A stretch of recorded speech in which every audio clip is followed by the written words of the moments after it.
Welcome students, आप सभी का स्वागत है प्राइम एग्रो क्लासेस की एक और नई क्लास में। तो आज की जो क्लास है इसके अंदर हम अपना एग्रीकल्चर का टॉपिक है मौसम एवं जलवायु। इसके कुछ मोस्ट इम्पोर्टेंट प्रश्न हैं, एमसीक्यूज हैं, उनको देखने वाले हैं जो एग्रीकल्चर सुपरवाइजर के पॉइंट ऑफ व्यू से इम्पोर्टेंट होने वाले हैं। तो चलिए बिना किसी देरी के अपनी जो क्लास है उसको शुरू करते हैं। तो यहाँ पर हमारे पास पहला प्रश्न है, मौसम और जलवायु के संबंध में निम्नलिखित कथनों पर विचार कीजिए। तो यहाँ पर जो 4 कथन दिए गए हैं उनको हम एक एक करके पढ़ते हैं। तो यहाँ पर पहला कथन दिया गया है कि मौसम किसी स्थान की अल्पकालिक वायुमंडलीय दशा है, जबकि जलवायु दीर्घकालिक औसत है। तो ये ऑप्शन जो है वो बिल्कुल सही है। इसके बाद दूसरा क्या कह रहा है कि जलवायु प्रतिदिन बदलती है जबकि मौसम वर्षों तक स्थिर रहता है। ये तो गलत हो जाएगा।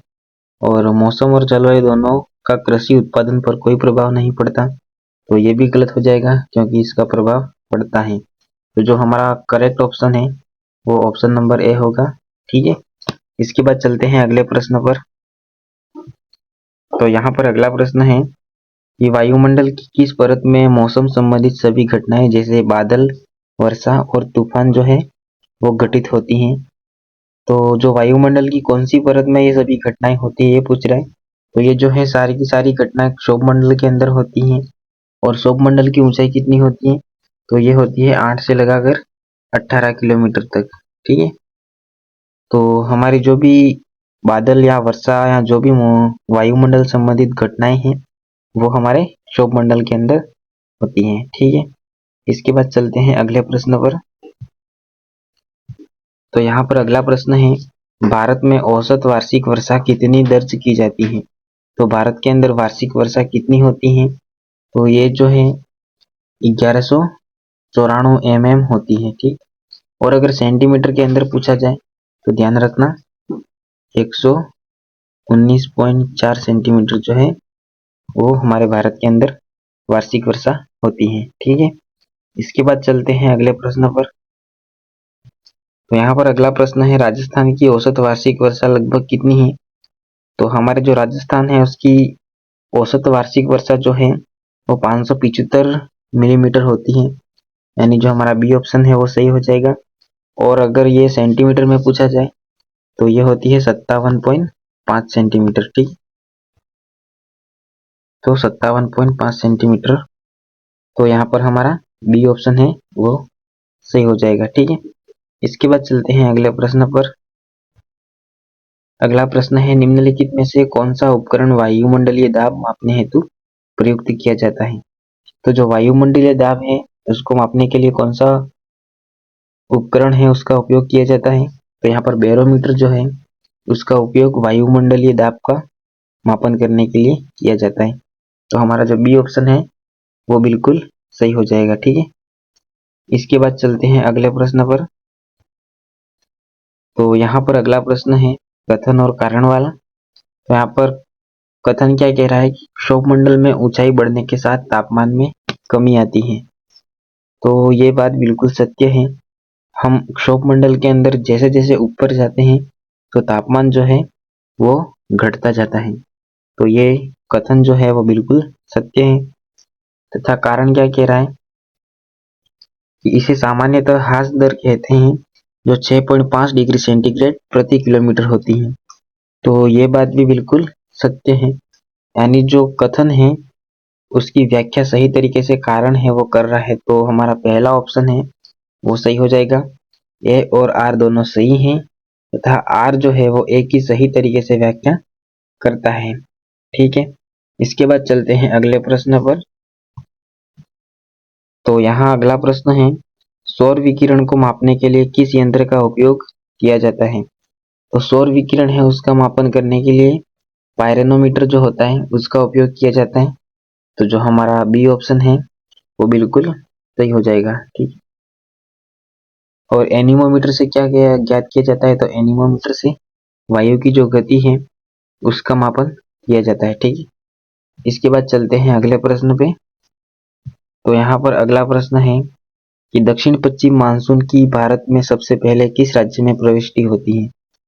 तो जो दक्षिण पश्चिमी मानसून है वो भारत के अंदर किस तरीके से किस राज्य के अंदर सबसे पहले प्रवेश करता है, ये पूछा गया है। तो जो दक्षिणी पश्चिमी मानसून है वो हमारा सबसे पहले केरल के अंदर प्रवेश करता है। लगभग 1 जून के आसपास जो है ये प्रवेश करता है अपने भारत के अंदर। और केरल को जो है अपने भारत का मानसून का प्रवेश द्वार भी कहा जाता है। ठीक है, तो इसका जो बी ऑप्शन है वो सही हो जाएगा। इसके बाद चलते हैं अगले प्रश्न पर। तो यहाँ अगला प्रश्न है, राजस्थान में शीतकालीन में होने वाली वर्षा, जिसको हम क्या कहते हैं, मावट कहते हैं, ये किसके कारण होती है। तो जो राजस्थान के अंदर जो मावट होता है, जो शीतकालीन वर्षा होती है, वो किसके कारण होती है, तो वो पश्चिमी विक्षोभ के कारण होती है, यानी जो हमारा सी ऑप्शन है वो सही हो जाएगा। इसके बाद अगर हम अगले प्रश्न पे चले, तो यहाँ पर अगला प्रश्न है, पौधों में प्रकाश संश्लेषण के लिए उपयुक्त तरंग दैर्ध्य कितनी होती है। तो पौधों के अंदर प्रकाश संश्लेषण के लिए उपयुक्त तरंग दैर्ध्य है वो 400 से 700 नैनोमीटर तक होती है। तो हमारा जो बी ऑप्शन है वो बिल्कुल सही हो जाएगा। इसके बाद हम अगले प्रश्न पे चलें, तो यहाँ पर अगला प्रश्न है, कृषि जलवायु क्षेत्र के अनुसार भारत को कितने भागों में विभाजित किया गया है। तो जो कृषि जलवायु क्षेत्र है उसके अनुसार हमारे भारत को 15 भागों में यानी 15 कृषि जलवायु खंडों के अंदर विभाजित किया गया है। तो हमारा जो सी ऑप्शन है वो बिल्कुल सही हो जाएगा। इसके बाद चलते हैं अगले प्रश्न पर। तो अगला प्रश्न है, योजना आयोग के अनुसार राजस्थान को कितने कृषि जलवायु क्षेत्रों में बांटा गया है। तो राजस्थान है उसको 10 कृषि जलवायु क्षेत्रों में बांटा गया है। तो इसमें भी हमारा सी ऑप्शन सही हो जाएगा। और भारत को 15 खंडों में बांटा गया है, तो दोनों यहाँ पर ध्यान में रखना। इसके बाद चलते हैं अगले प्रश्न पर। यह है अगला प्रश्न कि निम्नलिखित में से शॉर्ट डे प्लांट का उदाहरण कौन सा है। तो शॉर्ट डे प्लांट का उदाहरण कौन सा है हमारा, धान, यानी जो हमारा सी ऑप्शन है वो सही हो जाएगा। यहाँ पर सामान्यतः ध्यान में रखना, अपनी जो भी खरीफ वाली फसलें होती हैं, वो शॉर्ट डे प्लांट होती हैं। ठीक है, ये एसडीपी होती हैं, ये एसडीपी होती है। ठीक है, शॉर्ट डे प्लांट। और जितनी भी रबी वाली फसलें होती हैं वो हमारी सारी लॉन्ग डे प्लांट होती हैं, यानी एलडीपी होती हैं। ठीक है, तो ये बात आप ध्यान में रखना। इसके बाद हम चलते हैं अगले प्रश्न पर। तो अगला प्रश्न है, पृथ्वी के वायुमंडल में नाइट्रोजन एवं ऑक्सीजन का आयतन अनुसार प्रतिशत क्रमशः कितना होता है। तो जो वायुमंडल है उसके अंदर नाइट्रोजन की मात्रा कितनी होती है, 78% या फिर 78.08%। और ऑक्सीजन की मात्रा कितनी होती है, 20.95 या फिर लगभग 21% के आसपास होती है। तो हमारा जो ए ऑप्शन है वो बिल्कुल सही हो जाएगा। नाइट्रोजन जो है वो 78.8% और ऑक्सीजन जो है 20.95%। ठीक है, इसके बाद हम चलते हैं अगले प्रश्न पर। तो यहाँ पर अगला प्रश्न है कि मृदा वायु में कार्बन डाइऑक्साइड की सांद्रता वायुमंडल हवा की तुलना में कितनी होती है।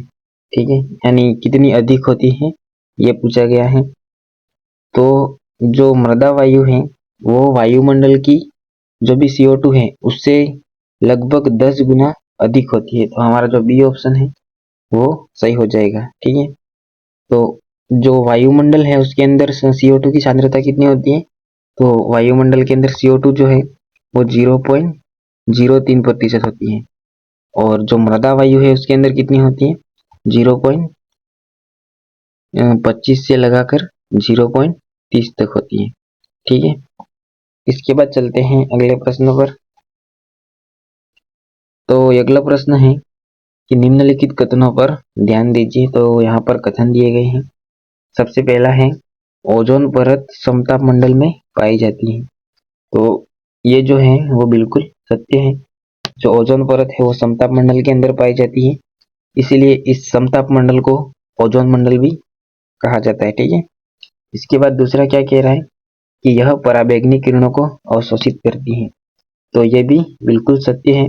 जो ओजोन परत होती है वो सूर्य से जो भी हानिकारक किरणें आती हैं उनको रोकने का काम करती है और जितने भी पृथ्वी पर जीव जंतु हैं, पेड़ पौधे हैं, उन सब की सुरक्षा करती है।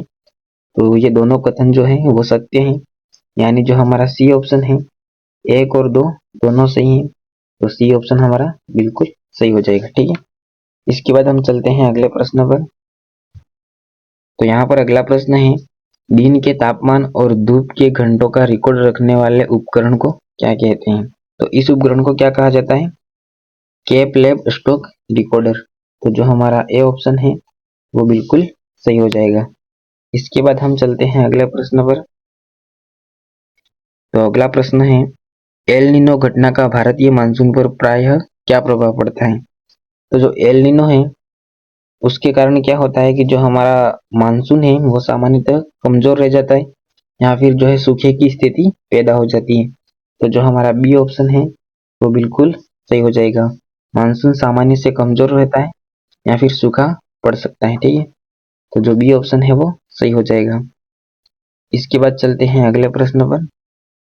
अगला प्रश्न है, अल्पकालिक मौसम पूर्वानुमान की वैधता अवधि कितनी होती है? तो यहाँ पर पूछा गया है जो भी अल्पकालिक मौसम पूर्वानुमान है उसकी वैधता अवधि कितने दिन की होती है? तो ये 1 से 3 दिन तक होती है। ठीक है, और अगर मध्यमकालिक मौसम पूर्वानुमान की अवधि पूछी जाए तो वो 3 से 10 दिन तक की होती है। और अगर दीर्घकालिक मौसम पूर्वानुमान की अवधि पूछी जाए तो वो कितनी होती है? वो 10 से 30 दिन या फिर पूरे मौसम की होती है। ठीक है, तो इसमें हमारा पहला ऑप्शन सही हो जाएगा। ठीक है, तो आज की जो क्लास है उसके अंदर हमने मौसम और जलवायु के कुछ मोस्ट इम्पोर्टेंट क्वेश्चन आंसर को देखा है। तो आप लोगों को अगर क्लास पसंद आई हो तो चैनल को सब्सक्राइब करके वीडियो को लाइक और शेयर कर देना। तब तक के लिए जय हिंद, जय भारत।